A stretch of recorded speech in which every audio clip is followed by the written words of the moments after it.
સુરત શહેર સહિત ઉપરવાસમાં પડી રહેલા ભારે વરસાદને કારણે સુરતમાંથી પસાર થતી વિવિધ ખાડીઓના જળસ્તરમાં ભારેખમ વધારો થયો છે, જે અંતર્ગત મીઠી ખાડી, બેદ્વાર ખાડી તેમજ ખાડી કિનારે રહેતા લોકોના ઘરોમાં ખાડીઓના પાણી ઘૂસી જવાને કારણે જનજીવન પર તેની માઠી અસર થવા પામી છે। ત્યારે મીઠી ખાડી લિંબાયત ખાતે ઘરોમાં પાણી ઘૂસી જવાથી લોકોની જિંદગી બદતર થઈ જવા પામી હતી।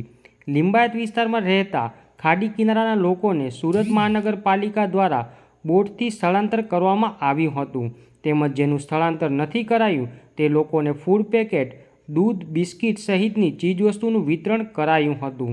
લિંબાયત વિસ્તારમાં સુરત મહાનગરપાલિકાના કમિશનર શાલિની અગ્રવાલ તેમજ પોલીસ કમિશનર ગેહલોત સાહેબ પણ બોટમાં બેસી લોકોને સાવચેત કર્યા હતા અને લોકોનું સ્થળાંતર કરવામાં તેમજ ફૂડ પેકેટ આપવું વિતરણ કરવામાં તેમની મદદ કરી હતી।